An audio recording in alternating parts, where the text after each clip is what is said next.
what should Donald Trump be doing to win in November? I mean, it's something we need to talk about, right? Obviously, he has his own campaign team. In full disclosure, I have been consistently very impressed with Donald Trump's campaign team. They seem to be on point. They seem to churn out ads quickly. They seem to know who they're speaking to and how to speak to them. I'm impressed by all that. Of course, you can nitpick this and that is so easy to do. We could do that all day long, but overall, I'm impressed. But what should Trump be doing? What is the campaign strategy? It's simple.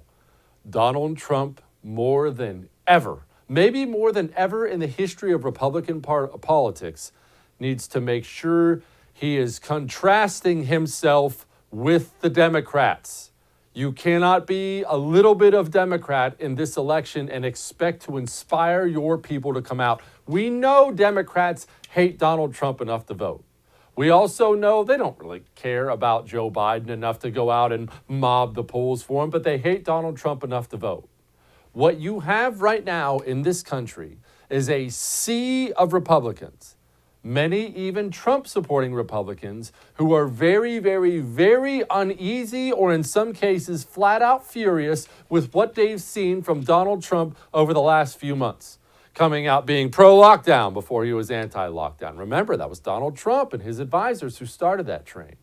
Coming out after this horrible killing in Minneapolis being, blaming the cops? Pro-police reform? Bring in Van Jones? Even if you agree with these moves, it's not about that. What you do have to understand, to Donald Trump's base, that doesn't look like what they voted for at all. And now you have this situation we have now where people aren't apprehensive.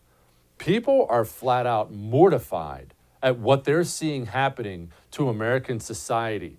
And you turn on the news every single day, you turn on the news and it's worse, right? It's getting worse. They're taking over all of it. Absolutely everything. And people are scared to death. Donald Trump, the next Republican president after this term, whether it be Donald Trump getting another one or somebody beating Joe Biden in 2024, the next Republican president, you heard it here now, is somebody who will vocally oppose Black Lives Matter by name. Somebody bold enough to define that disgusting group and oppose them by name. It must be done. People are scared, and when you are scared, it is human nature. When you are scared, you will seek out protection. You will seek out someone you disagree with on a lot of things as long as they will protect you. That is the nature of mankind. If Donald Trump wants to storm his way into re-election, he had better create that contrast, and he better create it really, really quickly and boldly against Joe Biden. And people are scared for good reason. They're seeing everything around them, and they feel surrounded because they are surrounded. And what you're seeing is leftists who've worked for years to get themselves into this place of power, finally using that power. You're scared. I'm apprehensive about the future of the country. Somebody better be a leader in this time, or we are going to have President Joe Biden. We are. The good news is this. As many missteps as I think he's made over the past few months, I feel like, and I have gotten this word from inside the White House, something snapped. Trump realized, man, I've blown it. It's time to reverse things. I think the speech he gave at Mount Rushmore was a good start to that.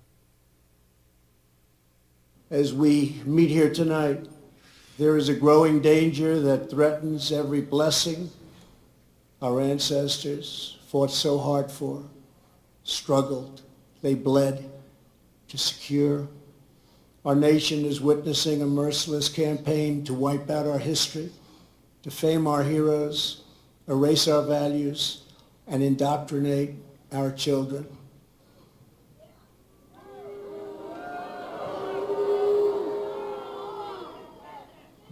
Angry mobs are trying to tear down statues of our founders, deface our most sacred memorials, and unleash a wave of violent crime in our cities. Many of these people have no idea why they're doing this, but some know exactly what they are doing. They think the American people are weak and soft and submissive. But no, the American people are strong and proud, and they will not allow our country and all of its values, history, and culture to be taken from them. 100% the right tone. Donald Trump needs to stand up and continue that tone every single speech he gives from now into November, and he will storm through Joe Biden. If Donald Trump continues to listen to the voices inside of his White House that tell him, well, we just have to, the cops are kind of at fault. If he continues to listen to those voices, he is going to lose the presidency to Joe Biden. He is. And let's remember, before we move to the rest of this stuff, what is at stake here? Whether you like the Trump presidency or not, we are undoubtedly, over the next 4 years, looking at replacing 3, 4 Supreme Court justices. Just look at their ages. Father Time's undefeated. We are. The next court will be remade. Either Donald Trump is going to remake it or Joe Biden is going to remake it. That is simply a fact. And you want to know what we're up against? Bill de Blasio is the perfect example of what we are up against. Big outdoor concerts, and it means things like parades. Things that here in the city can mean not just thousands, tens of thousands, hundreds of thousands of people. It's just not time for that now. What about protests? If people want to march down Fifth Avenue, are they going to be allowed to do so? Look, Wolf, this is always an area of real sensitivity. If you're just talking about health, we would always say, hey, folks, stay home if you can. But we understand at this moment in history, people are talking about the need for historic changes. Today in New York City, recognizing the power and the meaning of the message Black Lives Matter, which we did in front of Trump Tower today. This is a historic moment of change. We have to respect that, but also say to people, the kinds of gatherings we're used to, the parades, the fairs, we just can't have that while we're focusing on health right now. Man, if that doesn't lay it out for everybody right there. No, you can't have parades and fairs. Whoa. Don't you dare open up your restaurant. Oh, a Black Lives Matter mural? All right, everybody gather around. Let's have a big old get together. There it is. It's laid out. The contrast it better be made stark.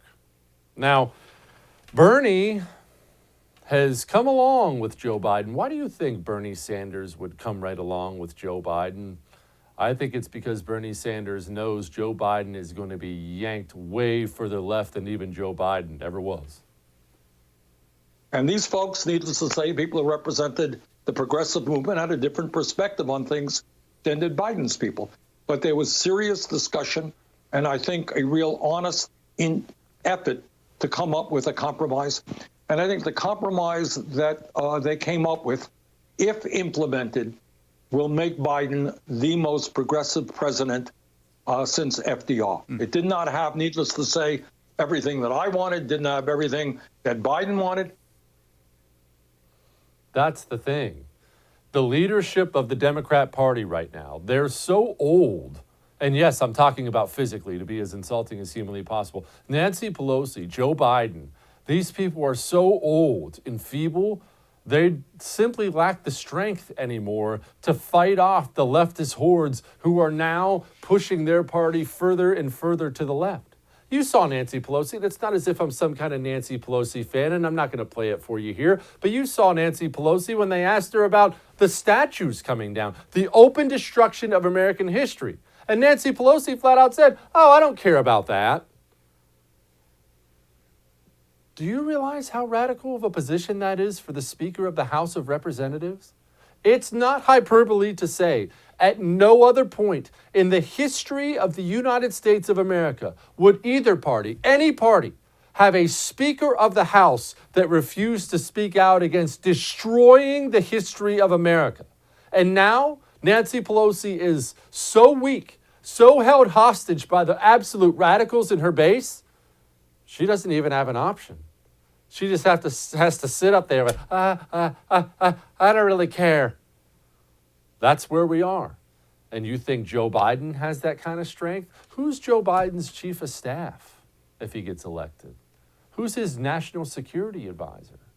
Who are the people around him? Well, It's going to be a rehash of the people around Barack Obama who were absolutely radical and yanked this country way, way out of whack. You know it, and I know it. This November is critical. I really hate to say it because everyone says it every single election. So I'm not going to tell you this is the most important election ever. Everybody says that every single time. I'm just going to say it is really, really important. This country's tearing each other apart. We are going to choose a direction for the future. I know which direction I'm going. All of that may have made you uncomfortable, but I'm right. And this should make you uncomfortable too. No matter who wins, Trump, Biden, no matter who wins, we are buried in debt.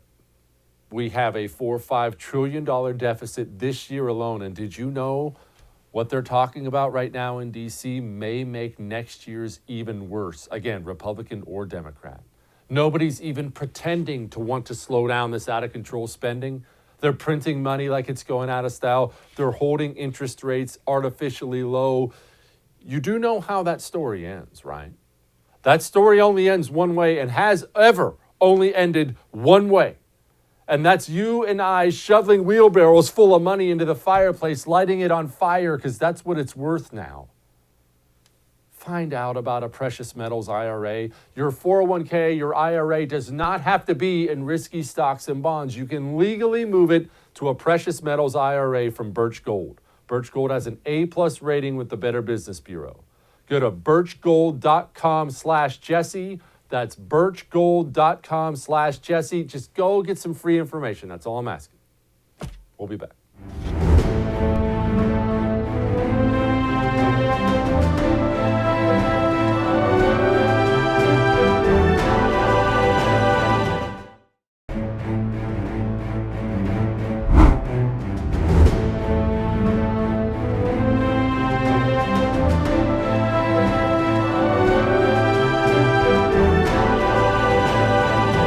Joining me now is David J. Harris Jr. He's the author of Why I Couldn't Stay Silent and host of the podcast, David J. Harris Jr. David, why couldn't you stay silent? No, I couldn't stay silent because what I saw taking place is the same thing I see taking place right now, where the liberal mainstream media is hell-bent on painting a story about this president that's false. And I don't know about you, Jesse, but I loathe being lied to. When somebody's lying to my face, intentionally trying to deceive me, it upsets me, to put it mildly.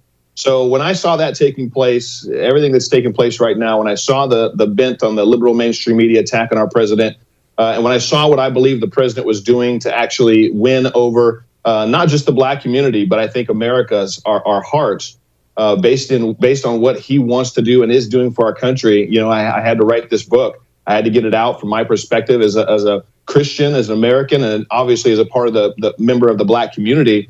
We don't hear a lot from individuals in the black community. There's such a monolithic voting pattern for the Democrats, and we're all blasted for coming out. So I refuse to stay silent, and the book is opening up minds and hearts to truths that people don't get on from their mainstream media. And you can get it at my website, davidharrisjr.com. Don't get it at Amazon. It's screw Bezos. David, let me ask you, patterns and trends don't change every night. Everybody knows that. I'm not under the impression that 90% of black people are going to come out next election and vote for Donald Trump. That's just not the way it works. These things happen slowly over time. It went Democrat slowly over time. It'll come back slowly over time. How much is it trending? What can Donald Trump look for if you're going to break the population down demographic-wise, which I kind of hate doing, but if you're going to do that, what kind of black support can he actually expect? I think it's going to at least double. I think he got about 8% in 2016. I know a study came out of UCLA that said that the younger generation of black Americans under 40 years old, they're waking up more so to the truths of what this president is doing and has actually done in his first 3.5 years for the black community that's had such positive impacts. We don't hear from the mainstream media, the liberal media, about historic record funding for HBCUs, historical black colleges and universities. Obama didn't do that. He had 8 years to do anything to provide permanent funding. And Donald Trump came on the scene and gave more than Obama ever did, and then did it again the next year, and then signed it into law so that now it's a part of the budget. We had record low historic black unemployment in this country, and that again is due to the president's policies, his tax reform bill. We've got opportunity zones that are going to be breaking out in over 9,000 different communities around all 50 states, and it's going to massively inject capital and invested capital into black communities and help blacks in those communities actually build and rebuild their infrastructure. You look at prison reform. Obama didn't do that. The president didn't get elected because of the black vote, but he said to all of us, what do you have to lose? And we've been losing underneath Democrat control for 60 years. So I think that because so many millennials and so many under 40 are getting most of their news from social media, that's where individuals like myself that champion what this president's doing, that give an alternative message, the true message actually to what they're hearing from the mainstream media, we're seeing a massive shift take place in that demographic from 16 to 40. So I think that we're going to see at least double, if not 20. I'd love to see 20%, but I think we're going to see at least 16 to 18% coming out in favor of this president this year. You mentioned Obama. Why didn't Barack Obama do more? Because this is not the first time I've heard this from somebody about how Barack Obama didn't do crap for the black community. Why, in your opinion? Now I realize I'm asking you to examine the heart of somebody you probably don't personally know. Why didn't he do more? Why didn't he do prison reform? There surely would have been an appetite for it. Well, I don't think I have to know the person personally in order to be able to know their heart or their agenda. I believe that his agenda was fundamentally transforming the foundation of this country. He said that. And I don't think that involved helping or benefiting the black community. I don't think that was a part of his agenda. His agenda was on decimating our military, literally gutting our military. I believe it was trying to bring the United States down to a third world country and level the playing field for all of the other countries in the world. And I think that was his agenda. He was doing it. So whatever he was doing, he was not making it a priority to do anything about the black community. He left Chicago alone. Chicago stayed, ridden with gun violence, crimes, murders, black on black crime. He didn't do anything. He didn't do anything for any of the Democrat-controlled, mostly black communities around the country. What he did do was, he pandered to the LGBTQ XYZ community. He lit up the White House in, rainbow colors. He pandered to what I believe we're currently seeing explode all over this country right now, which is a disconnect between what it means to be American, to be an American, why we should all understand that we are all privileged to live in this country. There's no black privilege, there's no white privilege, there's no brown privilege. We're all privileged to live in this great country. And he was along the lines of dividing, because once they divide us, then they can conquer. And I believe the ultimate goal of their conquering us is to bring in socialism, where they totally do rule everything and all of what we have as a society. How popular, in your opinion, because I realize you can only speak for yourself, how popular in the black community is the Black Lives Matter movement? I realize, and this is why I asked the question. Of course, every corporation has to put it out there. It's on everybody's shoes, on everybody's ads. It's on everybody's social media account. Black Lives Matter this, Black Lives Matter that. But I never take that to mean that actually means it has popularity within any given community. I always assume I'm being lied to, and I always assume the media is lying specifically about things that will benefit them. Is this a popular movement? Because it's not an equal rights movement. It's a Marxist movement. Everybody knows that by now. At least I hope everybody does. How popular is it? Well, again, I can't speak for the majority of the black community, but what I can tell you is that I know individuals in the black community, I'm hearing a theme, they're waking up. Initially, after the death of George Floyd, we can't forget that's what sparked this. And then it was a coordinated attack. I mean, there are organizations that have been at work for the last couple of years in our country that have been facilitating and fostering growth in young people, in millennials, that are all anti-capitalism, anti-United States, that we're the big bad threat in the world and we need to be brought down. And they look for ways to instigate and to escalate situations. And they came out in full force after the death of George Floyd, which, mind you, never was proven had anything to do with race. It was one cop that was power hungry, that had a history of excessive force, that shouldn't have been on the force. And George just happened to be the black guy that got caught in the middle. So it's unfortunate that so many people initially did jump on this whole race baiting issue, looking like there's white cops just out to kill black guys. But I think a lot of people, black, white, brown, all got sucked into that narrative, the lie that it had anything to do with color, and that color is still an issue in this country. But I believe right now a lot more people are waking up. We're starting to see it from some prominent individuals that are exposing the true heart of the Black Lives Matter movement, which is Marxist. It's anti-American. And that's making people wake up and walk away and say, you know what, I'm going to distance myself from that instead of getting sucked into it. As far as the CEOs of all these companies that are doing it, they're just pandering. They're just trying to pander and do what they can. And most of them are driven by left-leaning ideologies anyway. So if they think that it's going to hurt the president or help their movement, which most donations to Black Lives Matter do help the liberal movement, then they're gonna go for it.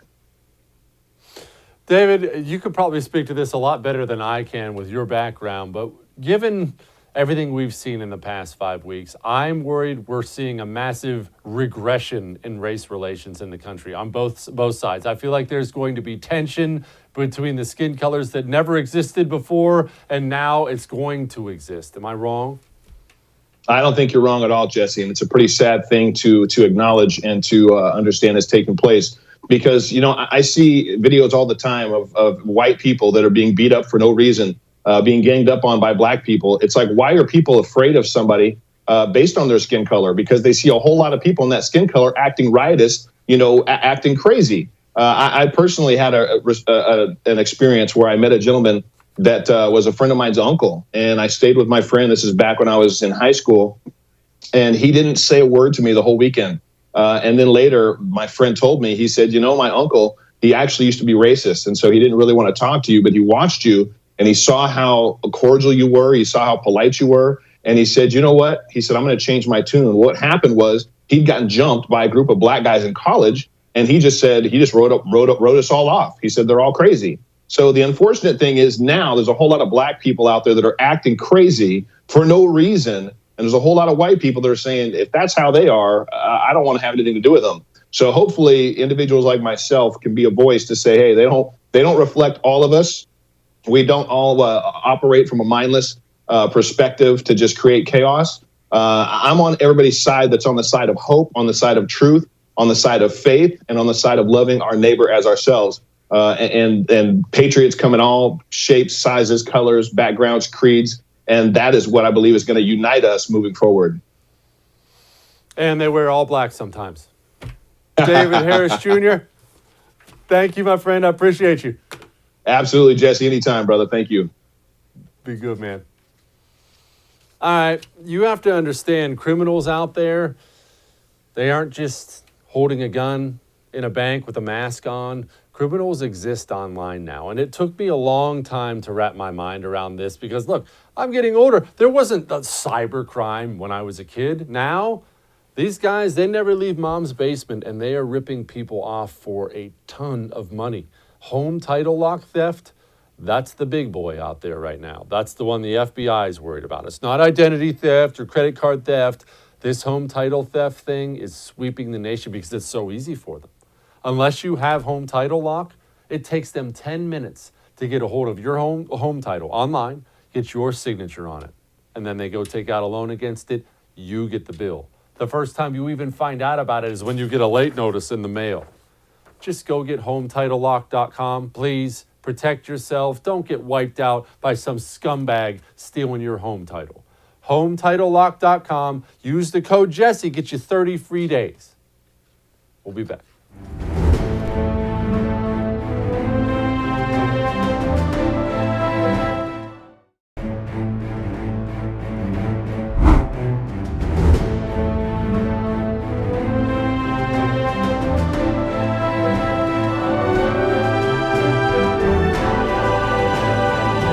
Joining me now is Senior Policy Analyst with the Independent Women's Forum, Inez Stepman. Inez, Joe Biden. Before we get to the current Joe Biden and the pull left of the Democrat Party and all that other stuff, can you give us a little background on who Joe Biden has been? Pre-Obama, what was Joe Biden? Was he a hardcore anti-gun guy, a moderate Democrat, a foreign policy hawk? What has he been?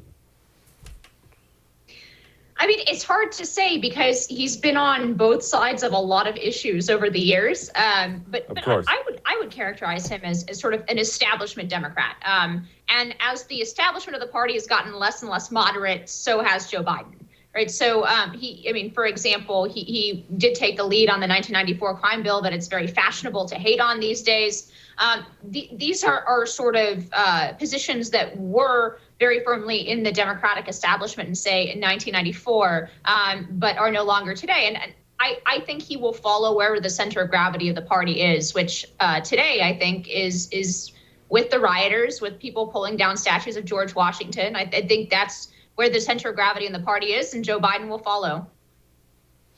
Not that I expect politicians to actually have personal convictions they care about, because they're pretty much all soulless monsters. But do you think deep down inside Joe Biden really wants to see statues taken down? Or do you think at this point he's so old and weak and feeble, he's just going along with whatever's going to get him screamed at the least?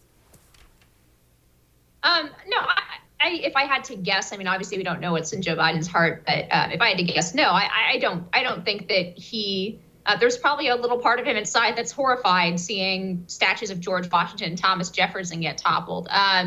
But I think he knows where the gravity of the party is. And he's even saying it himself. He sees himself as a transitionary figure, right?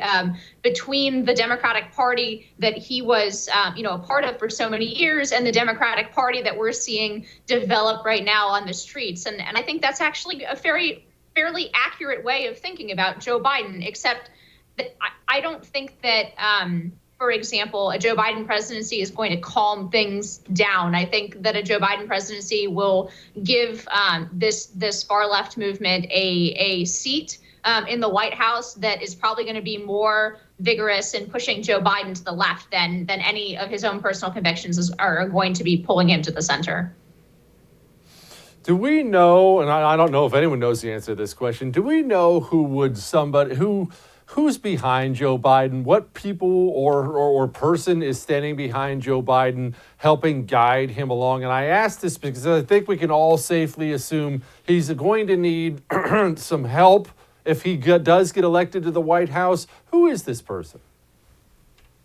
I don't think it's a single person. I think that he is just the moderate face, the familiar face on a very, very different party. And I think the instruments of that party are going to be running a Joe Biden administration if he gets elected. So I would seriously be shocked if a Joe Biden administration was at all moderate. I suspect that the folks that, for example, that he's already said he's open to appointing as vice president or cabinet members, they will all be very extreme on the far left. And I don't think there is this sort of exhaustion, right, around Joe Biden. And it's not just because he's old. It's because the line of thinking that produced the Democratic Party that he still thinks he's in, sometimes he on some speeches, you wonder who he thinks he's speaking to. That Democratic Party, the remnants of that establishment are just about exhausted. And Joe Biden is the last one. So, I mean, think about it this way. Is there any chance the next Democratic nominee is going to be anything like Joe Biden? And to me, it's a no-brainer. The answer is no.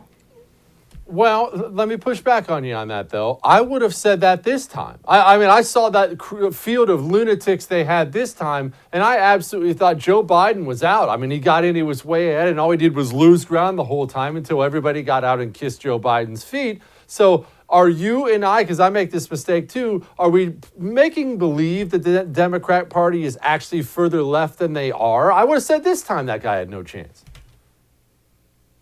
So I agree with you. At the time, I thought that Joe Biden was done, especially after the first couple primaries where he performed very poorly. I think, unlike in the Republican case, essentially the establishment was able to eke out enough victories, and he did have a strong support base among African Americans in the South, particularly, who linked him with the Obama administration and were happy with the Obama administration, and so I think that's how he managed to eke out that primary win. But I mean, if you look at to shore up our argument about where the center of the Democratic Party actually is, I mean, look at some of the polls that are coming out, right? 55% of Democrats support defunding the police, right? That's a position that until literally 5 seconds ago, nobody held in public life. So 55% of Democrats support defunding the police. There's some particularly scary polling that has come out about the percentage of people who consider themselves either liberal or very liberal, who, for example, want Mount Rushmore to be destroyed, right?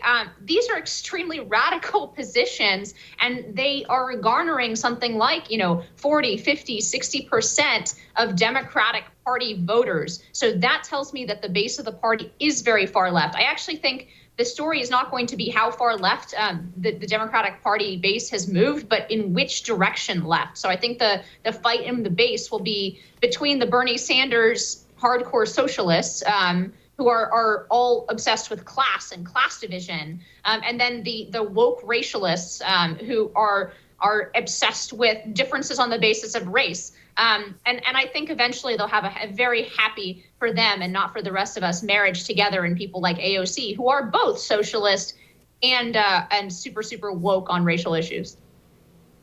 Are we that sure that they're going to get together? And here's the only reason I asked that question is, let's say we have this group of really, really miserable people who hate themselves and hate the country and they hate the class thing. Then we have another group of people who hate themselves and hate the country and they hate the race thing.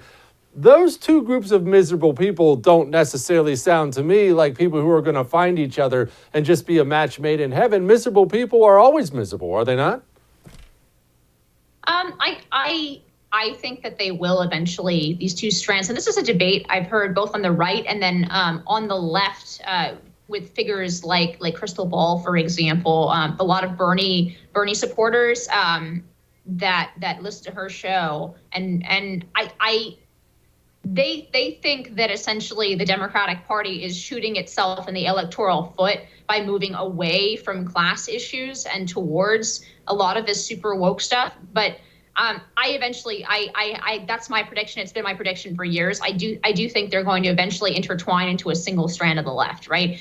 They're just going to add class to the long list of protections. And I don't know. I look at how AOC became a voice in the Democratic Party, even if she couldn't, pass legislation, but, all of voters and media outlets were all asking for her opinion, a backbencher, congresswoman, on literally all of the issues of the day. And that's, I think, because she does represent this intertwining of the two, right? She had the Green New Deal, which is a socialist, quote unquote advancement for America. But it's all also closed in this sort of SJW style intersectionality language, and each advancement of capitalism or tax cut, she always is careful to frame it as a attack on people of color, right? So I do think these two things can be married together, and in fact, my husband Jarrett had the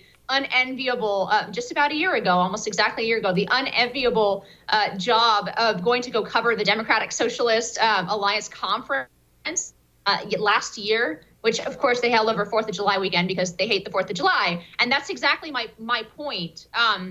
The entire conference was all about racial issues, about intersectionality, about quote unquote what is now called anti-racism, and only a couple panels were actually even about socialist economics, right? So I do think that these two things they're tussling with each other now, but I think eventually they will run on the same track. And Ed Stepman, thank you so much. Please go back to the rest of your day. You too. All right. We are going to come back, but first you have to hear this. You don't have to stay awake, tossing and turning every night. You know that, right? I understand you're stressed. I understand it was a long day. I understand you got a long day tomorrow. I get all that. But there's a solution that doesn't involve sleeping pills or putting in some stupid mouth guard. You can get an Ebb Sleep. And Ebb Sleep is so confident their product works. Again, it's a wearable product. They're so confident it works. They offer it to you risk-free for 60 days. It's 2 months. 2 months. That's real confidence. And I'm here to tell you it works. Go to tryebb.com/Jesse. That's tryebb.com/Jesse. Use the promo code Jesse. Get $25 off. We'll be back.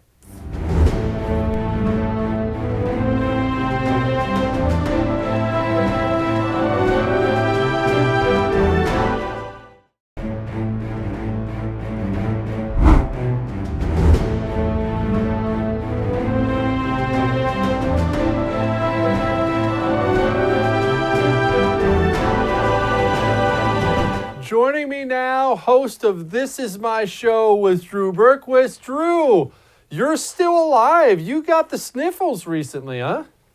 Yeah, a little something called the COVID-19 sniffles. Yeah, but I'm still alive, hanging in there. I took the show off this week, so my producer didn't get it, but still alive and kicking. Okay, now tell us, what was the worst part about coronavirus? I'm dying to know so I can laugh at you. So, so it's what you've probably heard, at least for some, that you do lose your taste and smell, which is absolutely the most weird thing I've ever experienced. It's awful. I'm sure there's some times where it's probably a good thing, but for the most part, it's bad. And that was weird, and that's actually still gone. So I'm praying that comes back, because otherwise I'm going to be a not very happy camper. Well, I got to be honest. I guess it all depends on how well your wife cooks. That could be a good or a bad thing. But let us move on to something else here in the country. Drew, I said it at the beginning of this show tonight, that the next Republican president, whether that be Donald Trump's second term or someone in 2024, Lord willing, is going to be somebody who will vocally oppose Black Lives Matter by name. Do you agree? I think they're going to have to, or we're never getting back into office again. Someone is going to have to stand up and oppose it and oppose the organization, because it's really disappointing. I was talking about this with someone yesterday. It's really disappointing to see how weak the Republican Party has been with this. Yeah, there's people out on Twitter. There's a couple people here and there on the Hill who are standing up to this, but for the most part, they're very faintly just saying this is not okay. But then they're getting trampled all over. So someone's going to have to stand up and oppose that, or literally, I think we're just going to get walked over and be done. Drew, I feel like my emails have been blowing up about people saying we're surrounded. I feel completely hopeless right now. I mean, some really despondent emails. I feel all alone. And the only encouragement I've been able to give people, because we are surrounded, is that momentum can change with one or two bold leaders. Aside from Trump, is there an up-and-comer in the GOP you see who could be that guy, a senator, a governor somewhere, who could be the bold voice willing to do it? Because whether he's a good guy or bad guy, someone's going to follow a bold person. Yeah. Well, I mean, our guy Chad says he's running down in Texas. But, I don't know. I don't feel like there's someone that strong coming up. I think there's maybe some interesting folks coming up, but there's certainly not that next Trump type character who's going to just stand up and say things that shock everyone. Like, did he just say that?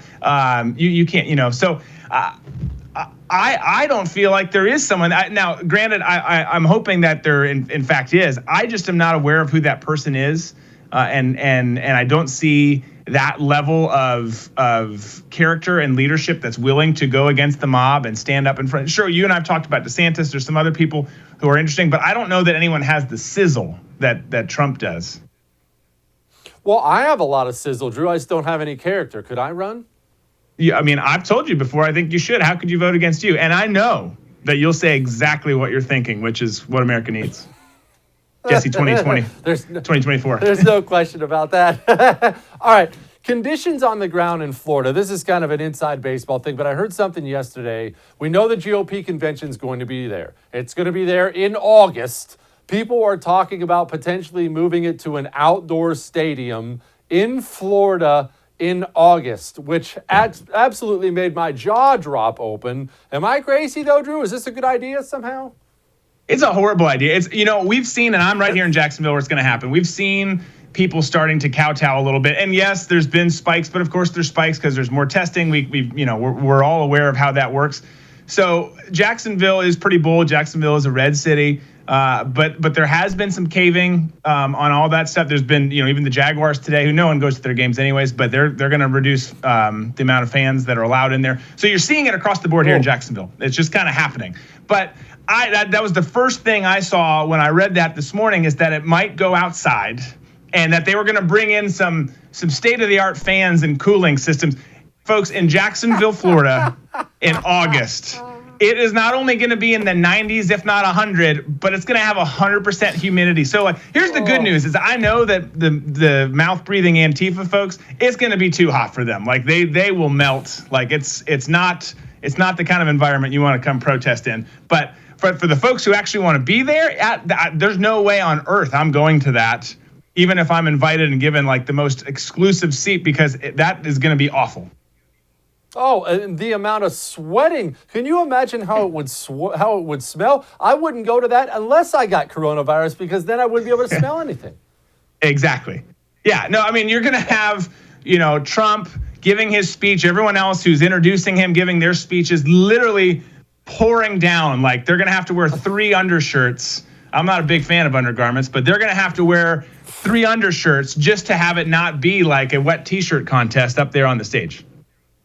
Well, I mean, let's slow down. This is America. All right. The sports world, Drew, I have been railing against the sports world, not because I give a crap about NASCAR or the NBA. I really don't watch many sports. I don't even hardly watch the NFL anymore. They turn me off like everyone else. But I do think it is important when it comes to sports, because they're an outlet for people. I think sports going left, doing all the social justice warrior stuff, actually matters a lot for our culture. Am I crazy?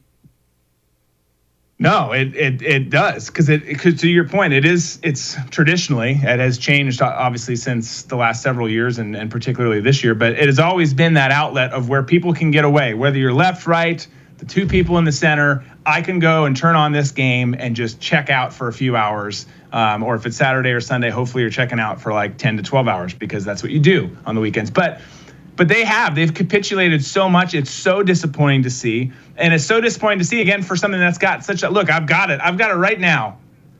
Things are working out pretty well. Would I've loved to not have it? Sure. But these college athletes and pro athletes, they're going to be okay. They're going to be okay. And seeing these commissioners cave like that and change. And literally, I mean, when you saw NASCAR, for Pete's sakes, in the last several weeks, go back on the flag and all of this and kneeling, everything is changing before our eyes. And it is. They're taking away the few outlets that we have, because Seinfeld's not here anymore. All right. Greatest 5 TV sitcoms of all time. Go. Sitcoms, we're talking comedy here. Comedies alone. Oh, okay. So, spy ones? No, comedies, man. Oh, top comedies. I thought you said spy comedies. Yes. Sorry. I was like, gosh, that really is niche. You've got to have Seinfeld up there. I think that Parks and Rec is very underrated by many, and I take offense with that. So I think those are up there. I think Friends was good. I think that New Girl was pretty funny. What in the... I'm just telling you, there are some funny parts in that. It's nothing as Seinfeld, though. So if that makes you happy, Jesse Kelly. You just put New Girl and Friends on the same list as Seinfeld. You know what? I want to go now. Drew, have a good one. See you, buddy. See you. Thanks for having me. We got an election coming up. And I understand many of you are angry at Donald Trump about some decisions he's made. I don't blame you at all. I'm angry, as I've told you on the show. We don't have the luxury of having a protest vote, of sitting out an election, of just, I'm mad at him. We'll work on it next time. We cannot have that old fool take over as president of the United States of America. On top of the fact he can't physically and mentally hold up to the job, people, the direction this country would go with the position of power the left is already in, it'd be ugly out there.